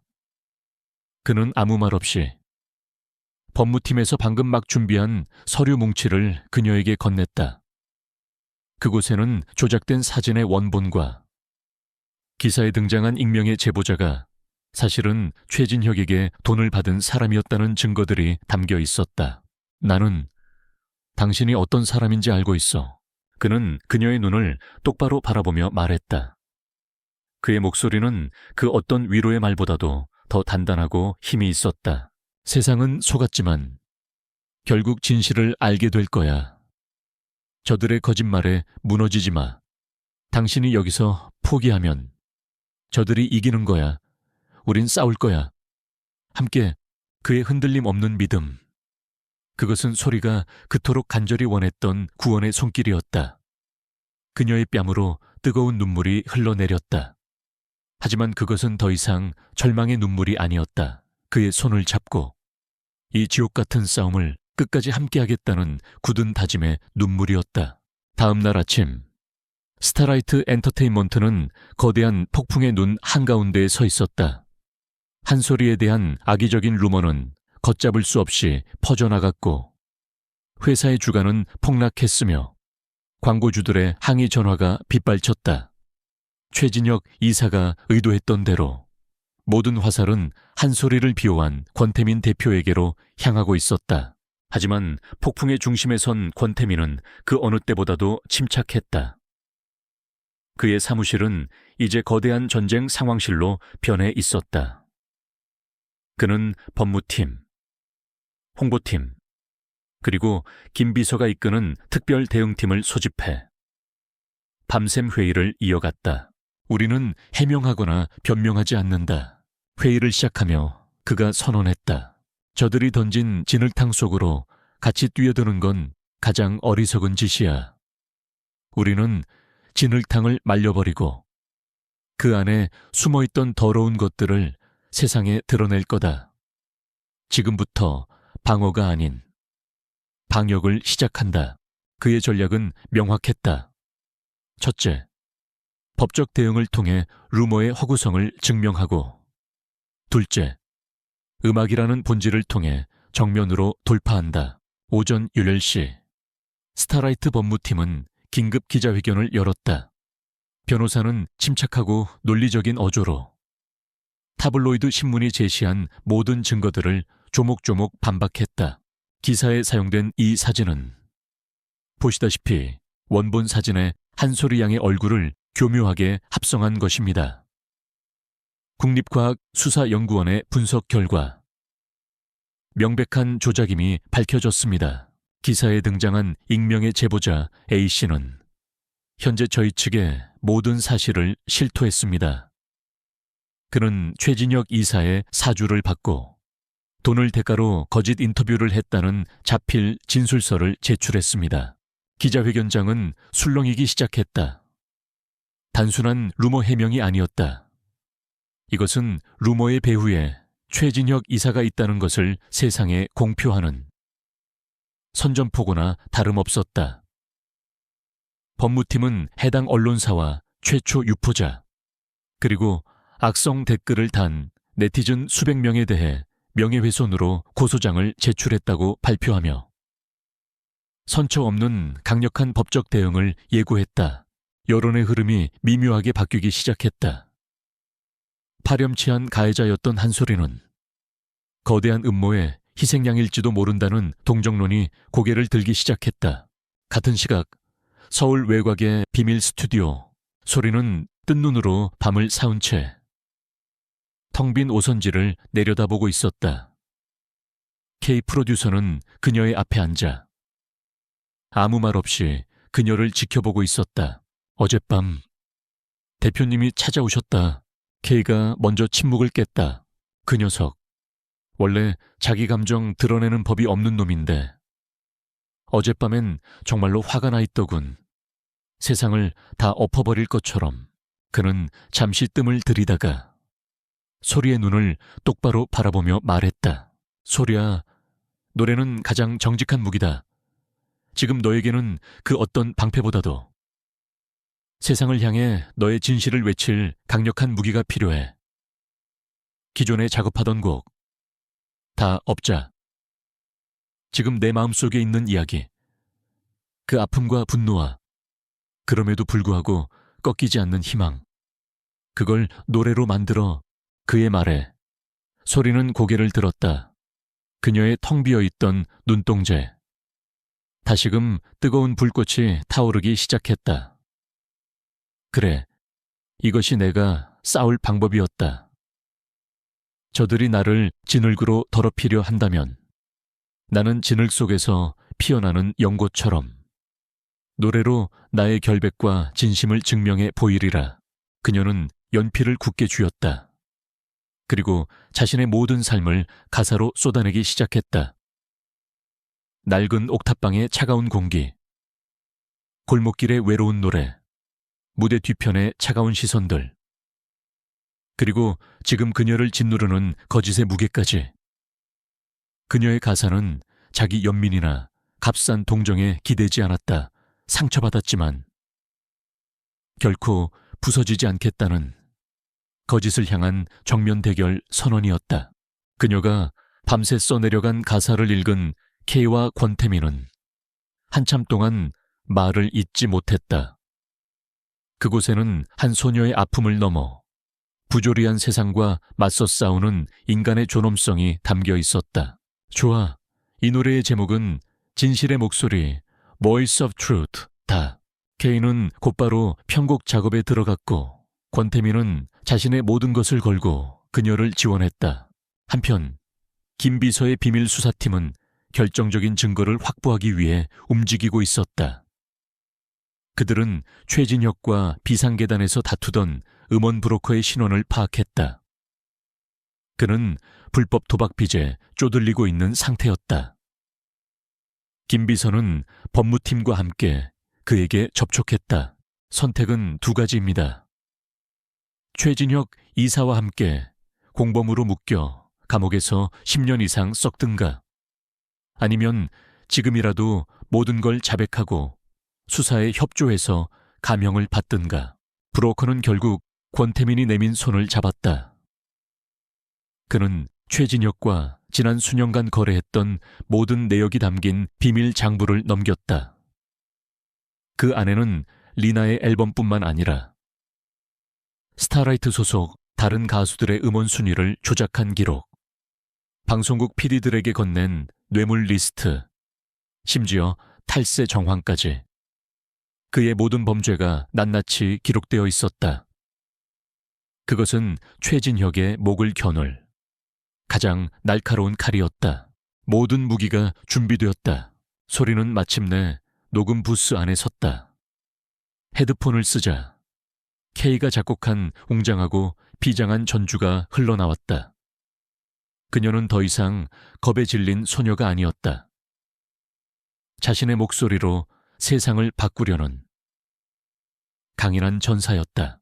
그녀는 눈을 감고 마이크 앞에 자신의 모든 것을 쏟아냈다. 어둠이 내 이름을 지으려 할 때, 거짓이 내 심장을 겨누려 할 때, 첫 소절부터 컨트롤 룸에 있던 모든 사람들은 숨을 죽였다.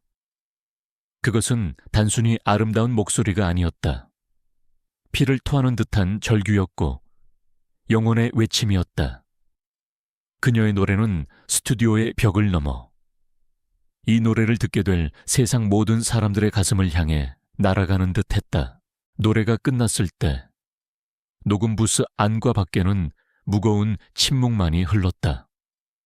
K의 눈가는 붉게 젖어 있었고 권태민은 자신도 모르게 주먹을 꽉 쥐고 있었다. 성공이었다.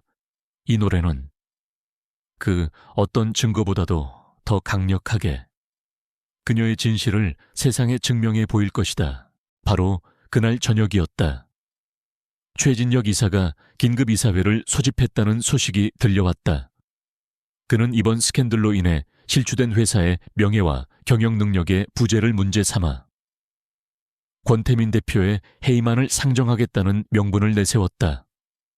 법무팀의 기자회견으로 수세에 몰리자 더 이상 기다릴 수 없다고 판단한 것이다. 그는 자신이 수년간 매수해온 이사들을 등에 업고 마지막 승부수를 던진 셈이었다. 김 비서가 걱정스러운 얼굴로 보고했다. 대표님, 최 이사가 이사들의 절반 이상을 포섭한 것 같습니다. 상황이 좋지 않습니다. 하지만 권태민의 얼굴에는 미동도 없었다. 오히려 그의 입에는 차가운 미소가 걸려 있었다. 잘됐군. 내 손으로 직접 치울 수고를 덜어줬으니. 그는 자신의 책상 위에 놓인 한소리의 데뷔곡 마스터링 CD를 집어들었다. 김 비서, 이사회를 받아들인다고 전에 무대를 마련해 주겠다는데 당연히 올라가 줘야지. 배우들이 모두 모였으니 이제 화려하게 막을 올릴 시간이야. 최진혁은 스스로 자신의 처형대를 만든 셈이었다. 권태민은 그의 손에 들린 CD를 바라보았다. 이것은 단순한 데뷔 싱글이 아니었다. 길고 길었던 전쟁을 끝낼 승리의 축포였다. 스타라이트 엔터테인먼트의 최고층에 위치한 이사회 회의실, 길고 묵직한 마호가니 테이블 주위로 회사의 운명을 쥐락펴락하는 중역들이 하나둘씩 자리를 채우고 있었다. 평소라면 잡담과 웃음소리로 소란스러웠을 공간은 오늘따라 얼음물을 끼얹은 듯 무겁고 차가운 정적만이 감돌았다. 모두가 알고 있었다. 오늘 이 자리가 피 튀기는 전쟁터가 될 것임을. 최진혁 이사는 마치 개선 장군처럼 가장 마지막으로 회의실에 들어섰다. 그는 자신의 편에 선 이사들에게는 여유로운 미소와 함께 눈짓을 건넸고 중립을 지키는 이사들에게는 의미심장한 압박의 시선을 보냈다. 그의 계산으로는 이미 과반수가 자신의 손아귀에 들어와 있었다. 권태민이라는 젊고 이상주의적인 애송이를 끌어내리고 자신이 이 거대한 제국의 새로운 주인이 되는 것은 이제 시간 문제일 뿐이었다. 회의실 문이 다시 한번 열리고 권태민이 들어섰다. 최진혁은 그가 패배감에 젖어 있거나 최소한 초조한 기색이라도 보이리라 예상했다. 하지만 권태민의 얼굴은 그 어떤 감정도 읽을 수 없는 완벽한 포커페이스였다. 그는 패배자가 아니라 마치 모든 것을 꿰뚫어 보고 있는 심판자처럼 차갑고 고요한 기운을 내뿜으며 자신의 자리에 앉았다. 그 알 수 없는 평온함에 최진혁은 자신도 모르게 잠시 불안감을 느꼈다. 의장의 개회 선언과 함께 긴급 이사회가 시작되었다. 최진혁은 기다렸다는 듯이 자리에서 일어나 자신이 준비한 자료들을 테이블 위에 뿌렸다. 존경하는 이사님들, 오늘 제가 이 자리를 소집한 이유는 단 하나입니다. 더 이상 추락하는 아우라그룹의 명예를 지켜볼 수 없기 때문입니다. 그는 위선적인 비통함이 가득한 목소리로 연설을 시작했다. 그의 뒤편 대형 스크린에는 한 소리의 루머와 관련된 기사들, 그리고 그로 인해 폭락한 회사의 주가 그래프가 비춰졌다. 한낱 연습생 하나의 스캔들로 인해 우리가 수십 년간 쌓아 올린 명성과 신뢰가 하루아침에 무너져 내렸습니다. 이 모든 사태의 책임은 공과 사를 구분하지 못하고 자신의 개인적인 감정으로 회사를 위험에 빠뜨린 권태민 대표에게 있습니다.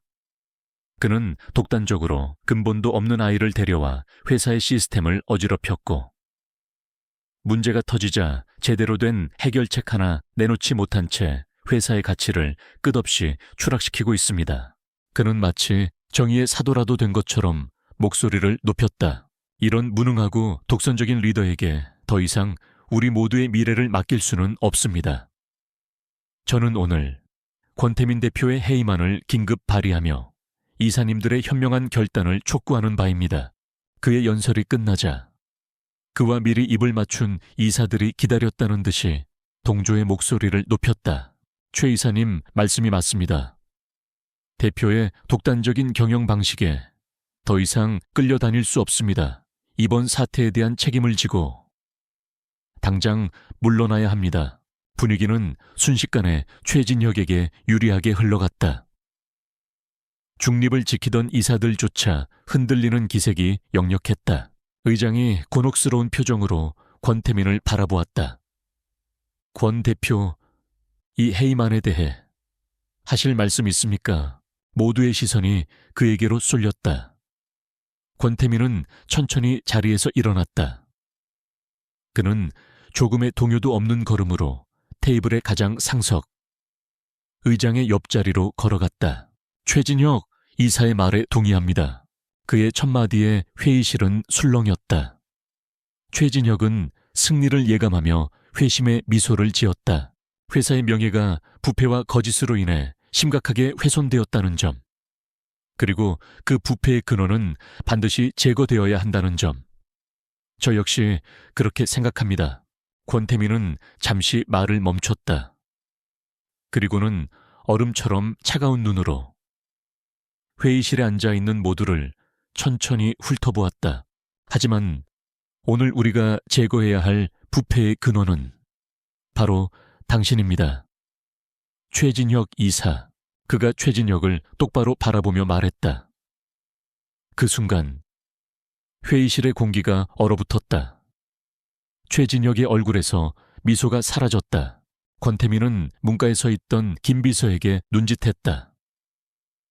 김 비서는 조용히 회의실의 조명을 낮추고 대형 스크린을 켰다. 지금부터 여러분은 아우라그룹의 진짜 위기가 무엇이었는지 보게 될 것입니다. 스크린에 처음 나타난 것은 초췌한 몰골의 음원 브로커가 진술하는 영상이었다. 그는 최진혁의 사주를 받고 지난 수년간 어떻게 음원 순위를 조작해 왔는지, 리나의 앨범을 사재기하기 위해 얼마의 돈을 받았는지 상세하고 구체적으로 자백하고 있었다. 영상을 보는 이사들의 얼굴이 하얗게 질려갔다. 거짓말이야. 저건 저놈이 꾸며낸 모함이야. 최진혁이 소리쳤지만 그의 목소리는 공허하게 울릴 뿐이었다. 다음 화면으로 넘어갔다. 이번에는 복잡한 회계 장부와 자금 흐름도가 나타났다. 김 비서가 밤을 새워 추적한 최진혁의 유령 프로젝트와 비자금 내역이었다. 수백억 원의 회사 돈이 어떻게 그의 개인 계좌와 유령 회사들로 흘러 들어갔는지, 그 모든 과정이 적나라하게 펼쳐졌다. 최진혁과 결탁했던 몇몇 이사들은 자신들의 이름이 화면에 나타나자 사색이 되어 고개를 숙였다. 이것은 명백한 횡령이자 배임입니다. 하지만 최 이사의 범죄는 여기서 그치지 않았습니다. 권태민의 목소리는 분노로 차갑게 떨리고 있었다. 그는 한 소리 연습생에 대한 악의적인 루머를 직접 조작하고 유포했습니다. 바로 이 자리에 있는 타블로이드 신문의 대주주인 박 이사님과의 거래를 통해서 말이죠. 그의 시선이 한쪽 구석에 앉아있던 박 이사에게 향했다. 박 이사는 얼굴이 흑빛이 되어 고개를 숙였다. 최진혁은 이제 거의 이성을 잃고 발악했다. 증거 없어 다 내놈이 만들어낸 음모일 뿐이야. 증거가 있냐고. 증거. 권태민이 차갑게 비웃었다. 당신이 직접 증언해 줄 텐데. 무슨 증거가 더 필요하지? 그가 손가락을 튕기자. 스크린이 다시 바뀌며 회의실 전체에 익숙한 목소리가 울려 퍼졌다. 그것은 얼마 전 비상계단에서 브로커와 다투던 최진혁 자신의 목소리였다. 리나 앨범 사재기 하는데 들어간 돈이 얼만데. 내가 너를 통해서 차트 순위 조작하고 방송국 PD들한테 뇌물 먹인 자료. 제게 다 있습니다. 한 소리가 목숨을 걸고 녹음했던 파일이 전문 음향 기술팀의 복원을 거쳐 완벽하게 재생되고 있었다. 자신의 목소리로 자신의 범죄를 자백하는, 빼도 박도 못하는 증거. 최진혁은 다리에 힘이 풀린 듯 의자에 주저앉았다. 모든 것이 끝났음을 깨달은 것이다. 그의 제국은 산산조각이 났다. 회의실은 아수라장이 되었다. 최진혁의 편에 섰던 이사들은 이제 서로 먼저랄 것도 없이 그를 비난하며 자신만은 살아남으려 발버둥 쳤다. 의장이 떨리는 목소리로 의사봉을 두드렸다. 최진혁 이사의 해임안을 즉시 가결합니다. 그리고 이 모든 증거를 검찰에 넘기겠습니다. 바로 그 순간이었다. 회의실의 육중한 문이 양쪽으로 활짝 열렸다. 그리고 양복을 입은 검찰 수사관들이 들이닥쳤다. 그들은 망연자실한 채 앉아있는 최진혁에게로 똑바로 걸어왔다. 수사관의 차가운 목소리가 회의실에 울려 퍼졌다. 최진혁 씨, 업무상 횡령 및 배임, 증거 조작, 정보통신망법상 명예훼손 등의 혐의로 당신을 긴급 체포합니다. 절컥, 차가운 수갑이 그의 손목에 채워졌다. 그는 수사관들에게 끌려나가면서도 넋이 나간 눈으로 권태민을 바라보았다. 권태민은 그저 차가운 눈으로 그의 몰락을 끝까지 지켜볼 뿐이었다. 길고 길었던 전쟁이 마침내 정의의 승리로 끝나는 순간이었다. 최진혁 이사가 수갑을 찬 채 이사회 회의실을 끌려나가는 모습은 그날 저녁 모든 방송사에 메인 뉴스를 장식했다. 대한민국 최고의 연예기획사 스타라이트 엔터테인먼트의 추악한 비리가 만천에 드러나는 순간이었다. 스타라이트 게이트. 언론은 연일 대서특필하며 거대한 부패 스캔들의 전말을 파헤치기 시작했다. 회사는 창사 이래 최악의 위기를 맞았다. 주가는 바닥을 모르고 추락했고 대중의 비난은 빗발쳤다. 수십 년간 쌓아 올린 꿈을 만드는 기업이라는 이미지는 한순간에 범죄 집단으로 전락했다. 폭풍의 한가운데에서 권태민은 흔들리지 않았다. 그는 도망치거나 변명하지 않고 정면으로 위기를 돌파하기로 결심했다. 다음 날 오전 그는 수백 명의 기자들 앞에 홀로 섰다. 단상에 선 그는 9시 뉴스의 앵커처럼 냉정하고 침착한 목소리로 준비해 온 사과문을 읽어 내려가지 않았다. 대신 그는 마이크를 잡고 90도로 허리를 숙였다. 수많은 카메라 플래시가 터지는 가운데 그는 한참 동안 고개를 들지 않았다. 스타라이트 엔터테인먼트의 대표 권태민입니다. 한참 후에야 고개를 든 그의 목소리는 떨림없이 단호했다. 먼저 저희 회사를 믿고 사랑해주신 모든 분들께 씻을 수 없는 상처와 실망을 안겨드린 점 머리 숙여 사죄드립니다. 이 모든 사태는 회사의 수장으로서 내부의 썩은 상처를 미리 도려내지 못한 저의 불찰입니다. 그 어떤 변명도 하지 않겠습니다. 그는 다시 한번 고개를 숙였다. 그의 진심 어린 사과에 소란스럽던 기자회견장은 순간 조용해졌다.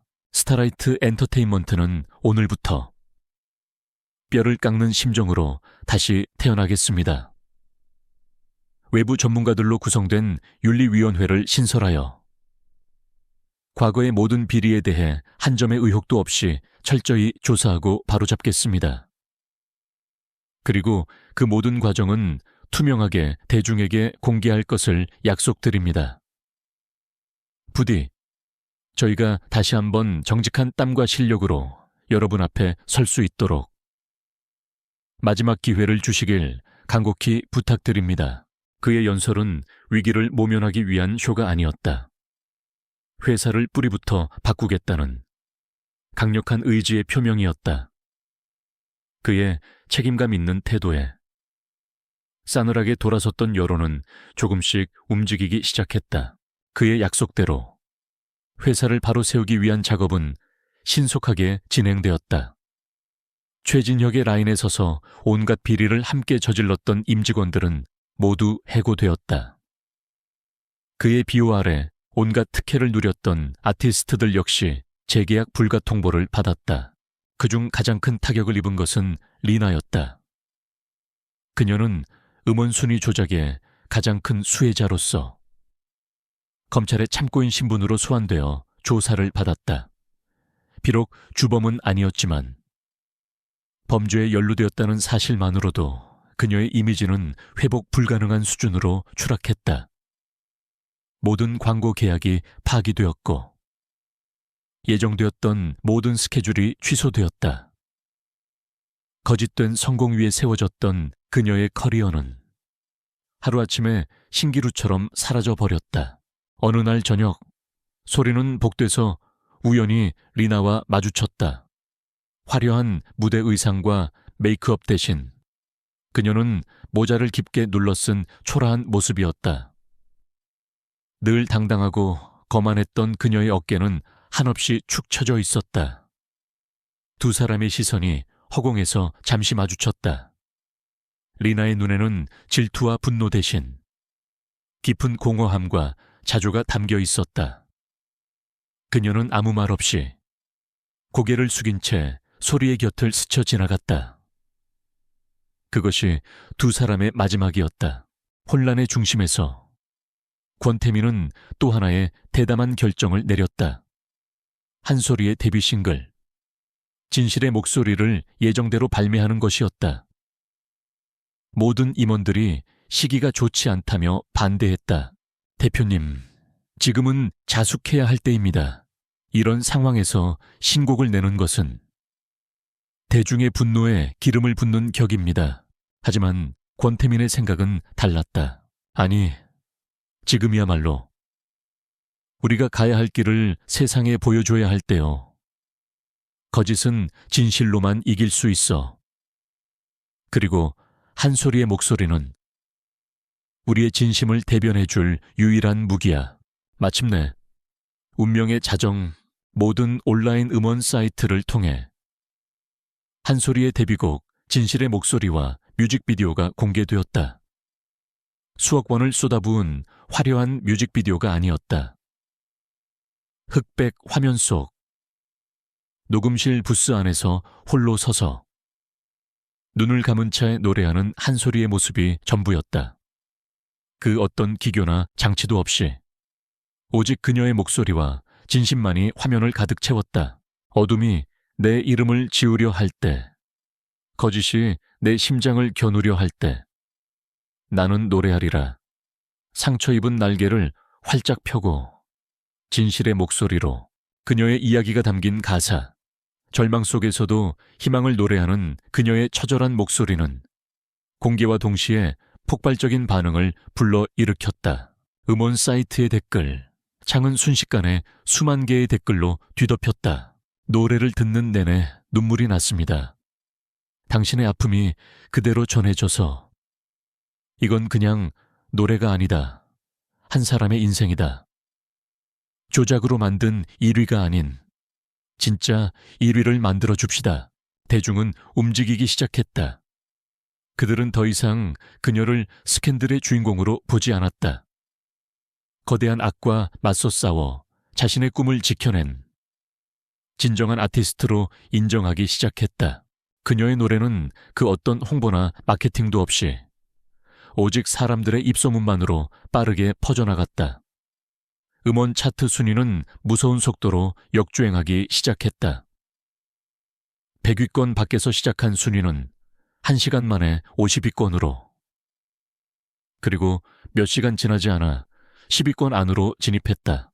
그리고 마침내 발매 24시간 만에 한소리의 진실의 목소리는 대한민국의 모든 음원 차트 1위를 석권했다. 조작으로 만들어진 거짓된 1위가 아닌 대중의 진심이 만들어낸 진짜 1위였다. 소리는 숙소방에서 자신의 이름이 맨 꼭대기에 올라가 있는 차트 화면을 보며 조용히 눈물을 흘렸다. 길고 길었던 어둠의 터널을 지나 마침내 세상 밖으로 나온 순간이었다.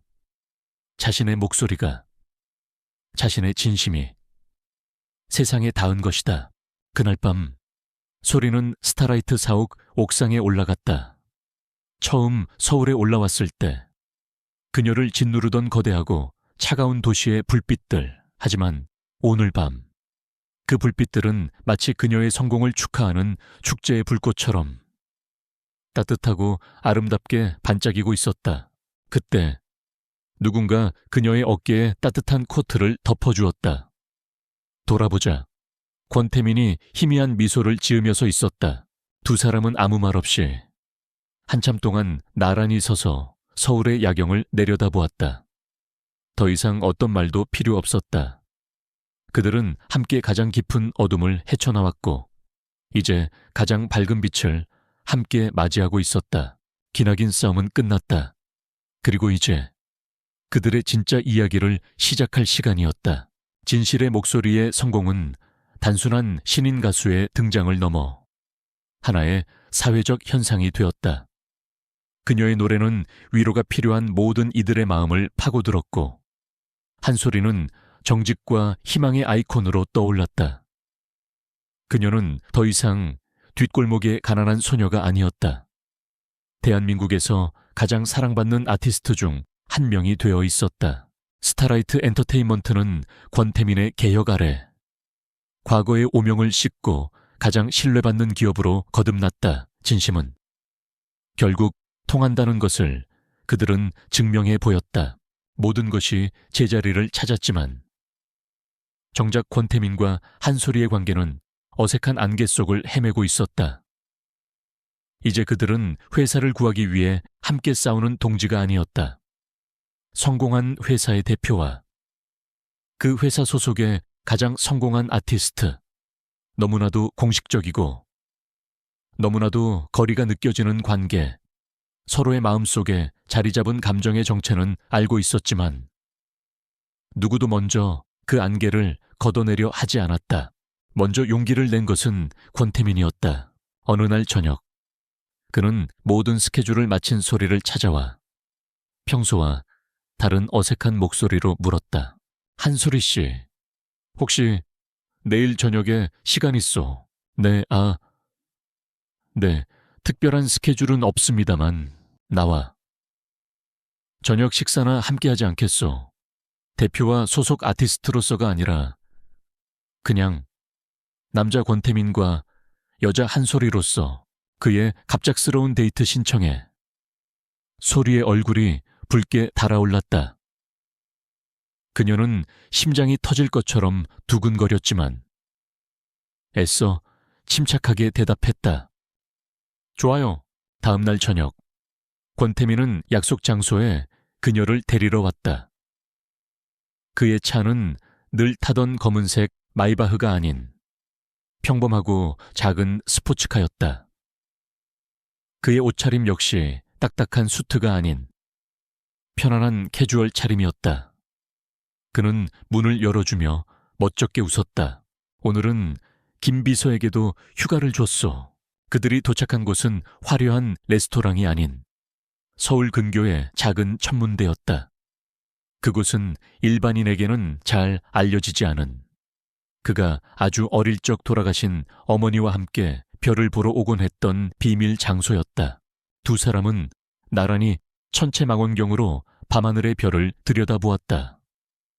수많은 별들이 보석처럼 쏟아질 듯이 반짝였다.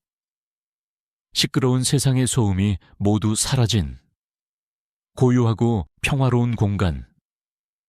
그곳에서 두 사람은 비로소 무거운 타이틀을 모두 내려놓고 온전한 자신으로서 마주볼 수 있었다. 어릴 때 어머니가 자주 말씀하셨소. 사람은 누구나 자신만의 별을 가지고 태어난다고. 아무리 어두운 밤이 찾아와도 자기 마음속에 별만 잃지 않으면 길을 잃지 않는다고. 그는 소리를 돌아보았다. 그녀의 눈동자 속에도 밤하늘의 별처럼 반짝이는 빛이 담겨 있었다. 나는 오랫동안 내 별을 잃어버린 채 살았소. 아버지께서 돌아가시고 회사를 물려받은 뒤로. 내 세상은 온통 숫자와 계약서, 그리고 바신과 암투로 가득 차 있었지. 웃는 법도, 우는 법도 잊어버린 채 그저 스타라이트라는 거대한 기계를 움직이는 부품처럼 살았어. 그의 목소리에는 깊은 고독함이 묻어 있었다. 그러던 어느 날 밤, 당신을 만났소. 뒷골목에서 내 차 창문을 거울 삼아 노래하던 당신을. 그때 당신의 목소리를 듣는 순간 나는 잊고 있던 내 별을 다시 찾은 기분이었소. 칠흑 같던 내 세상에 당신이라는 별 하나가 떠오른 거지. 그는 한 걸음 더 그녀에게 다가갔다. 그리고 그녀의 두 손을 부드럽게 잡았다. 처음에는 당신의 재능이 탐났던 게 사실이야. 하지만 당신을 알아갈수록 나는 당신의 재능이 아니라 한솔이라는 사람 그 자체를 사랑하게 되었소. 시련 앞에서 결코 꺾이지 않는 당신의 강인함을, 상처 입은 사람들을 보듬을 줄 아는 당신의 따뜻함을, 그리고 음악 앞에서 한없이 순수해지는 당신의 영혼을. 그는 숨을 한번 고르고 진심을 다해 고백했다. 이제 더 이상 당신의 대표나 멘토로만 머무르고 싶지 않소. 당신의 인생이라는 무대에서 유일한 파트셔가 되고 싶어. 한솔이 씨, 나와 평생을 함께 해주겠소. 그의 진솔한 고백에 소리의 눈에서 뜨거운 눈물이 흘러내렸다. 그녀에게 그는 단순한 은인이 아니었다. 세상의 편견과 멸시 속에서 유일하게 그녀의 가치를 알아봐주고 그녀의 꿈을 믿어주고 가장 어두운 순간에 그녀의 손을 잡아준 사람이었다. 그녀 역시 어느새 그를 깊이 사랑하게 되었던 것이다. 저야말로 대표님이 아니었다면 아직도 어두운 골목길을 헤매고 있었을 거예요. 대표님은 제 목소리를 찾아주신 분이고 제 세상에 빛이 되어주신 분이에요. 저 같은 사람이 감히 대표님 곁에 있어도 될까요? 당신이니까 당신이어야만 하오. 권태민은 그녀의 눈물을 부드럽게 닦아주었다. 그리고 그녀를 천천히 끌어안고 입을 맞췄다. 별빛이 쏟아지는 밤하늘 아래서 두 사람은 오랫동안 서로의 온기를 나누었다. 그들의 길고 길었던 방황이 끝나고 마침내 서로라는 항구에 닻을 내리는 순간이었다. 1년 후 잠실 주경기장은 그녀의 첫 단독 콘서트를 보기 위해 모여든 5만 명의 관객들이 흔드는 은빛 야광봉으로 가득 차 있었다. 소리, 세상을 울리다. 한솔이는 이제 대한민국 최고의 여성 솔로 아티스트가 되어 있었다. 그녀의 앨범은 나올 때마다 신기록을 경신했고 그녀의 노래는 세대를 넘어 모든 이들의 사랑을 받았다. 콘서트의 마지막 앵콜 무대, 마지막으로 들려드릴 곡은 저에게 아주 특별한 노래입니다.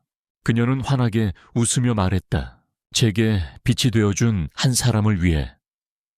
그리고 어딘가에서 여전히 자신만의 별을 찾고 있을 모든 분들을 위해 이 노래를 바칩니다.